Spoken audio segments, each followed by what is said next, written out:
불굴의 영웅 치우. 1. 패권 장악을 둘러싼 신들의 전쟁. 염제와 황제. 황제와 치우의 전쟁 이전에 염제와 황제의 전쟁이 있었다. 먼저 구독과 좋아요 부탁드립니다. 인간의 불완전함을 넘어선 신들의 세계는 과연 행복하고 편안하기만 했을까? 신들의 세계라고 해서 평화롭고 안락하기만 한 것은 아니었다. 그곳에도 평등은 존재하지 않았다. 서로 다른 힘을 지닌 강력한 신들은 패권을 쟁취하고자 싸웠고, 지배적인 신에 대해서는 젊고 패기 있는 신들의 도전이 계속되었다. 중국의 황제 역시 중앙의 으뜸 신으로 군림하기 위해 막강한 다른 신들과 여러 차례 힘겨운 전투를 치러야만 했다. 황제가 점차 세력을 키워가고 있을 무렵 신들의 세계는 이미 황제의 선배격인 염제 신농이 지배하고 있었다. 염제는 농업을 발명하고 의학의 혜택을 베푸는 등 인류에게 이로운 일을 많이 했던 자비로운 신이었다. 그러나 신들의 세계에서 염제와 황제는 결코 공존할 수 없는 대립적인 권능의 소유자들이었다. 즉, 염제는 태양신으로서 불을 통해 능력을 발휘함에 반해 황제는 뇌우의 신으로서 물로 세상을 다스렸기 때문이다. 물과 불은 어울릴 수 없다는 말도 있듯이 둘 중에 하나는 물러나야 할 운명이었다. 마침내 황제는 군사를 일으켜 염제에게 도전하였다. 황제와 염제의 양쪽 군대는 판천이라는 지역의 들판에서 격돌하였다. 판천은 지금의 중국 하북성에 위치한 곳이다. 기존의 세력 구도에 도전한 야심찬 황제는 만반의 전투 태세를 갖췄다. 우선 공격 부대를 날세고 용맹한 야생동물들로 구성했다. 전투의 선봉에는 호랑이, 표범, 곰 등을 길들여서 세웠고, 독수리, 솔개매 등을 깃발처럼 날려 염제군을 공격하였다. 전투는 3차례 벌어졌는데 3번 모두 젊은 황제의 군대에게 승리가 돌아갔다. 염제는 불의 신 추경을 부하로 거느리고 있었고, 그 스스로도 태양신이었기 때문에 불을 이용해서 황제와 싸웠다. 하지만 염제의 화공은 비와 바람과 벼락을 자유자재로 부리는 황제에게는 별 위력을 발휘할 수 없었다. 결국 염제군은 황제군의 공세를 당해내지 못하고 싸움에 지고 말았다. 이렇게 해서 신들의 세계를 다스리던 염제는 젊은 황제에게 패권을 빼앗긴 채 굴욕을 참으며 남방으로 쫓겨가고 말았다. 이 구리머리, 쇠 이마에 모래와 돌로 된 밥을 먹는 대장장이 형제들. 황제가 염제와의 전투에서 승리함으로써 신들의 세계에서 패권을 잡았다. 그러나 전쟁은 끝나지 않았고 판천의 전투는 오히려 훨씬 더 큰 전쟁의 서곡에 불과하였으니 그것은 염제의 용맹한 동맹인 치우가 등장하기 때문이다. 치우는 지금의 중국 산동성 일대에 거주하던 구려라는 신족의 우두머리였다. 치우는 형제가 많았다. 기록에 따르면 72명이라고도 하고 81명이라고도 할 정도였다. 이 치우 형제들의 모습은 거의 로봇 군단의 그것이었다. 아니, 사이보그 인간이라고 표현해야 좋을지 모르겠다. 그들은 모두 구리로 된 머리에 철로 된 이마를 하고 모래와 돌을 밥으로 먹었다고 했다. 또 그들은 동물의 몸을 하고 사람의 말을 했다고도 한다. 특히 중국의 역사서에는 주로 아주 흉악하고 못된 괴물의 형상으로 그려진다. 아마도 치우와 그 형제들에 대한 이러한 표현은 그들의 용감하고 강인한 성품 때문이리라. 치우의 생김새에 대해서는 여러 가지 설이 있다. 그가 8개의 팔다리에 2 이상의 머리를 지녔다는 설도 있고, 사람의 몸과 소의 발굽에 4개의 눈과 6개의 손을 지녔다는 설도 있다. 또 그의 귀 및 털이 칼날과 같고 머리에는 뿔이 돋았다는 설도 있다. 소의 발굽을 했다거나 머리에 뿔이 돋았다는 설은 염제가 소의 머리에 사람의 몸이었음을 생각할 때 그가 염제의 혈통임을 암시한다. 치우는 강인한 몸과 아울러 훌륭한 무기 제작 능력을 갖고 있었다. 그의 일족은 갈로산과 옹호산이라는 곳에서 구리를 캐서 칼과 창 등의 무기를 많이 만들었고, 무장한 군사력으로 염제 신족 내에서도 가장 유력한 집단이 되었다. 학자들은 치우 일족의 이러한 기능에 주목하여 그들이 고대 중국의 변방에 살던 대장장이, 집단이고 치우가 우두머리 무당일 것으로 추측하기도 한다. 고대에는 무당이 대장장이를 겸했다. 불을 다루어 금속을 정련하는 기술은 무당이 지닌 특별한 능력으로 여겨졌기 때문이다. 당시 염제는 이미 은퇴를 했고 그 후손인 유망이라는 신이 신족을 다스리고 있었다. 일설에 따르면 치우의 세력이 커져서 유망의 자리를 넘보게 되었고 결국 유망이 패하여 황제에게 도움을 청하면서 치우와 황제 사이에 전쟁이 벌어졌다고도 한다. 그러나 이 역시 황제의 정당성을 주장하고자 치우를 깎아내린 이야기일 가능성이 크다.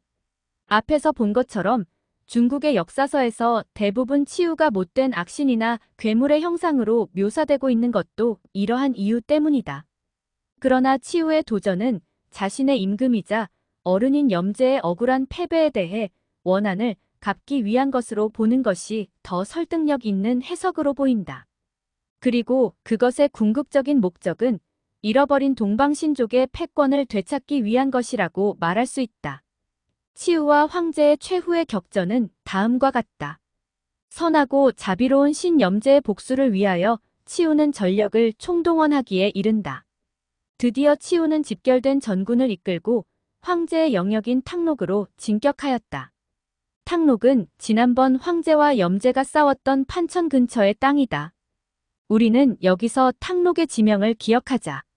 동양 신화에서 보기 드문 큰 싸움이 벌어진 곳이 바로 탕록이기 때문이다. 탕록에서 풍겨나온 피비린내는 수만리 밖까지 진동하였고 군사들이 떨어뜨린 병장기가 핏물 위로 둥둥 떠다닐 만큼 치열한 격전이 벌어졌다. 치우의 군대에는 앞서 말한 구리머리에 철에 이마를 한 72명 혹은 81명의 용맹한 형제들과 바람의 신 풍백, 비의 신 우사, 거인인 과보 종족, 그리고 도깨비인 이매와 망냥 등의 무리가 대거 참여하여 사나운 기세가 하늘을 찌를 듯하였다. 황제 측에서도 대비가 없을 수 없었다. 호랑이, 표범, 곰, 독수리, 솔개, 매 등의 맹수, 맹금군단과 충직한 신하인 날개 돋친 용, 응용, 황제의 딸이자 가뭄의 여신인 발 등이 대군을 이루어 치우군에 대항하였다. 그러나 전세는 처음부터 황제군에게 불리하였다. 날카로운 무기로 무장한 치우 형제들과 도깨비 군단의 위세에 황제군이 겁을 먹었기 때문이었다. 일설에 따르면 처음 9번의 전투에서 황제는 9번 모두 패했다고 한다. 그러나 황제는 마지막 몇 차례의 전투에서 승리함으로써 치우를 제압할 수 있었다. 그러면 당시의 전투 상황이 어떠했는지 알아보자. 먼저 치우는 도깨비 군단을 앞세워 황제군을 공격하였다. 도깨비 군단은 혼빼기 작전을 폈다. 신음하는 듯한 이상한 소리를 내서는 황제군을 홀리게 하여 갈피를 못 잡게 만들었다. 이에 대항하여 황제는 호각을 크게 불어 용의 울음소리를 내게 하였다. 도깨비 군단은 용의 울음소리에 그만 혼비백산하여 달아나 버렸다. 황제는 호각 외에도 신기한 북을 만들어 자기 편의 사기를 돋우고 치우군의 길을 꺾어 놓았다. 황제가 만든 북은 황제군의 전승에 혁혁한 공로를 세운 신기하기 짝이 없는 물건이었다. 그도 그럴 것이 그것이 만들어진 내력이 심상치 않았다. 동해 바다의 유파산이라는 섬에는 생김새는 소처럼 생겼는데 외다리를 하고는 천둥 소리를 내는 기라는 괴물이 살았다. 황제는 이놈을 잡아 그 가죽을 벗겨 북을 만들었다. 또 뇌택이라는 호숫가에는 용의 몸에 사람의 머리를 한 뇌수라는 괴물이 살았다. 이 괴물이 스스로 배를 두드릴라 치면 천둥 소리가 났다. 황제는 이 괴물을 잡아서 그 뼈를 뽑아 북채를 만들었다. 천둥 소리를 내는 북에 천둥 소리를 내는 북채. 그 소리가 어떠할 것인가?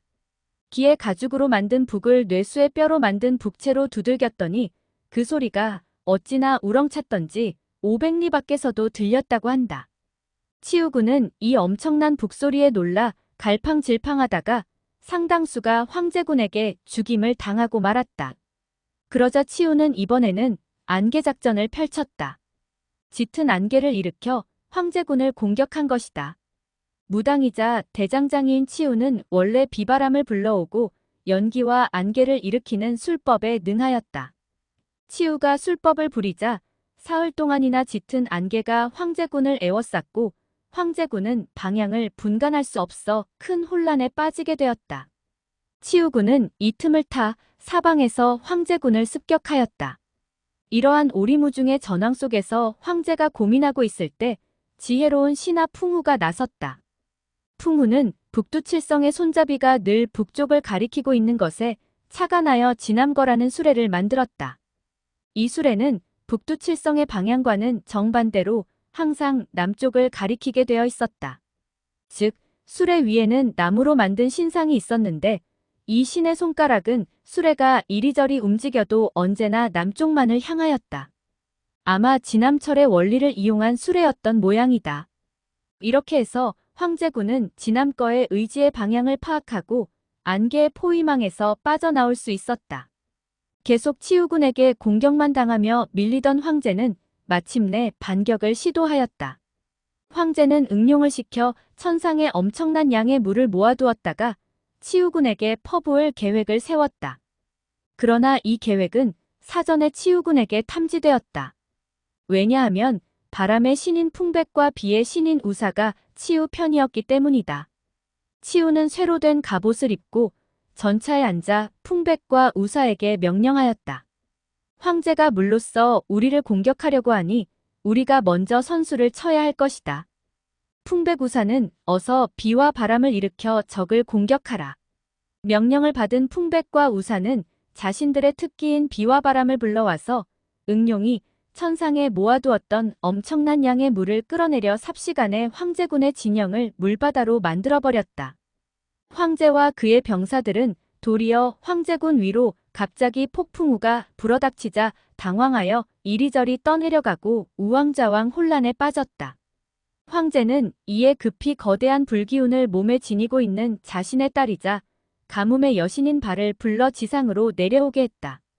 가뭄의 여신이 나타나자 비바람은 그녀의 뜨거운 열에 모두 사라져버리고 황제군은 곧 안정을 되찾을 수 있었다.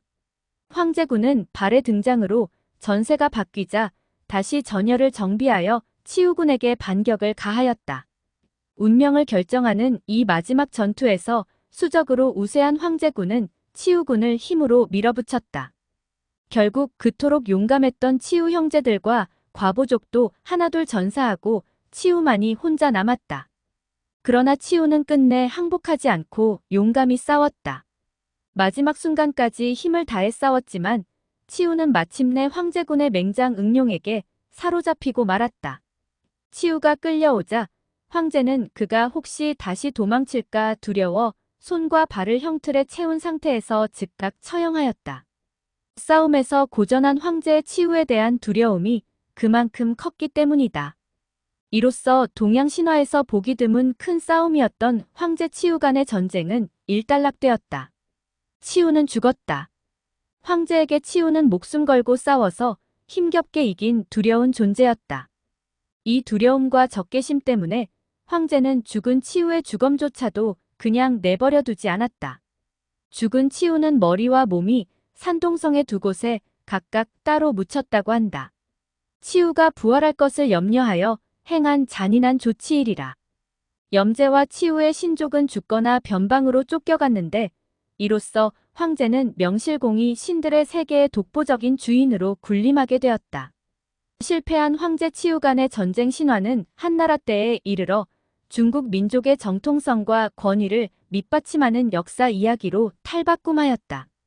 즉, 중국 민족의 조상인 황제가 야만족인 치우를 물리침으로써 문명의 제국인 중국이 성립되었다고 보는 것이다. 신화는 이처럼 민족의 정체성과 자존심을 표현하는 수단이 되기도 한다. 3. 불굴의 영웅 치우길이 남은 투혼. 치우는 황제와의 전투에서 패하고 사로잡혀 목이 잘렸다. 그렇다면 죽은 치우는 어떻게 되었을까? 잘 알고 있듯이 신들에게 영원한 죽음이란 없다. 치우는 얼마 안 있어 전쟁의 신으로 부활하였다. 그의 강렬한 투쟁 의욕은 여전히 살아있어서 전쟁을 치르는 사람들에게 영향력을 발휘하였다. 라이벌인 항우와의 힘겨운 전쟁을 통해 한 왕조를 건설하였던 고조 유방조차도 치우의 힘을 빌리기 위해 그에게 극진히 제사 지냈다고 한다. 치우는 또한 은나라 때의 도철이라는 무서운 괴물의 모습으로 청동기에 새겨져 귀신이나 사악한 기운을 쫓아내는 역할을 하기도 하였다. 치우의 이러한 형상과 역할이 신라시대의 도깨비 모습을 새긴 귀면화에까지 이어진 것으로 보기도 한다. 치우는 동방 지역의 신이었으므로 은이나 고대 한국 등 동익의 종족이 숭배하였던 신일 가능성이 크다. 치우를 도와주었던 풍백, 우사가 단군 신화에 등장하는 것만 보아도 그러한 점을 엿볼 수 있다. 조선시대에 지어진 동국세식이라는 책을 보면 궁중이나 양반의 집에서 단오날에 부적을 붙이는데 치우의 이름을 쓰고 형상을 그려 질병을 물리칠 것을 기원하였다고 한다. 그만큼 치우가 우리 민족에게 친숙한 신임을 알 수 있다. 2002년 월드컵 경기가 한창일 무렵 우리 한반도의 온거리와 경기장에는 붉은 악마의 물결과 휘날리는 깃발에 그려진 도깨비 얼굴이 가득 출렁거렸다.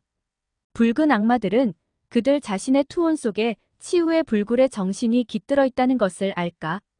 염제 신농의 패배를 설욕하기 위해 분연히 군사를 일으켜 황제에게 도전장을 냈던 치우는 끝내 뜻을 이루지 못한 채 장렬히 죽고 말았다.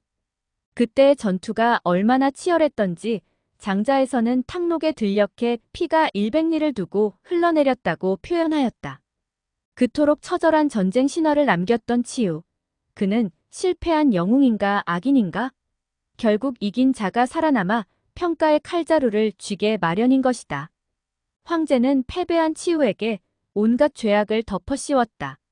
그래서 치우는 탐욕과 오만, 잔인함과 무도함의 화신이 되었다.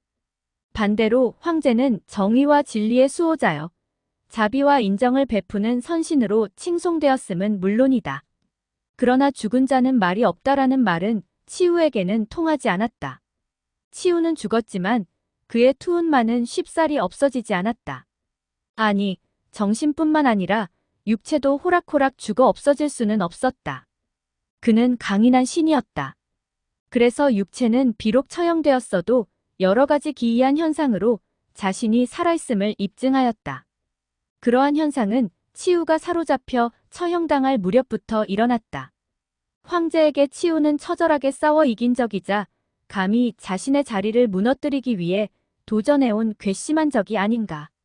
황제는 사로잡힌 적에게 조금의 관용도 베풀지 않고 아주 잔인하게 대했다. 그만큼 치우가 두려웠기 때문이다. 황제는 치우를 사로잡자 치우가 꼼짝 못하도록 손과 발에 수갑과 족쇄를 꽉 채웠다. 그리고 치우가 힘을 회복할 것이 두려워 즉시 목을 잘라버렸다. 치우의 숨이 끊어진 것을 확인한 후에야 황제는 피 묻은 수갑과 족쇄를 풀어주라고 명령했다. 그러나 웬걸? 치우의 손발을 채웠던 수갑과 족쇄를 들판에 내다버렸더니 그 자리에 붉은 단풍나무 숲이 생겨났다. 수갑과 족쇄가 변해서 나무가 된 것이다. 그 나무의 잎새는 핏빛처럼 붉어서 마치 치우의 처참한 죽음을 말해주는 듯 하였다. 오늘날 우리가 보는 단풍나무는 이렇게 치우에 넋이 깃들어 생긴 것이라고 한다. 신화의 세계에서는 이러한 신체의 변형이 흔히 일어난다. 고대인들은 몸이 쓰러져도 바탕의 생명력이나 영혼은 죽지 않고 다시 몸을 바꾸어 되살아난다고 믿었다. 치우가 처형당한 땅에서도 마찬가지로 기이한 변화가 일어났다. 치우의 목이 잘린 지역은 치우의 몸이 분해되었다고 해서 그 후 해연이라고 불렸는데 이 해연에 있는 해지라는 호수는 물빛깔이 붉은색이다. 그 이유는 치우의 목이 잘릴 때 흘린 피가 고여서 호수가 되었기 때문이라고 한다. 치우의 잘린 머리와 몸체는 그의 본거지였던 산동 땅의 수장현과 거야현 두 지역에 따로따로 묻혔다. 머리가 매장된 수장현의 주민들은 해마다 10월이 되면 이 용맹한 영웅의 무덤에 제사를 지냈다.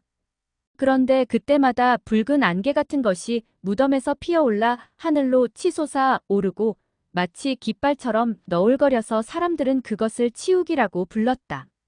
이 붉은 안개 같은 기운은 붉은 단풍, 붉은 호수와 마찬가지로 치우가 죽을 때 흘렸던 피에 변형된 모습이지만 결국 이러한 모습들은 죽어서도 굴복하지 않는 치우의 기계와 투쟁 정신을 상징하는 것이다. 이 때문에 치우는 고향인 산동에서는 병주로 숭배된다. 병주란 곧 군대와 전쟁의 신을 의미하는 말이다. 고대 동양에서는 이처럼 훌륭한 무인이나 장군이 억울하게 죽었을 때 신으로 숭배되는 경우가 많다. 이러한 현상의 이면에는 고대 동양의 원시 종교인 샤머니즘의 영향이 짙게 깔려 있음을 엿볼 수 있다. 무속의 세계에서는 한이 깊을수록 강한 힘을 발휘할 수 있는 것으로 여겨지기 때문이다. 치유의 불굴의 투호는 무속뿐만 아니라 민속에도 반영되었다. 고대 중국의 민간에서는 싸움 잘하는 치유의 형상을 본뜬 각저희라는 놀이가 유행하였는데 그것은 쇳불을 머리에 꽂은 두 사람이 힘 겨루기를 하는 일종의 유희였다. 고구려 고분 각저총에는 바로 이 각저희가 그려져 있어 고대 한국인의 치유에 대한 관심의 정도를 짐작해 볼 수 있다. 강인하고 용맹했던 치유와 그 형제들, 그 일족이 패망한 이후 더 이상 황제에게 도전하는 세력은 없었을까? 그렇지 않다. 치유의 후손들이 더 거슬러 올라가서는 염제의 자손들이 중국 도처에 있어서 수많은 신들이 복수의 기회를 노렸다.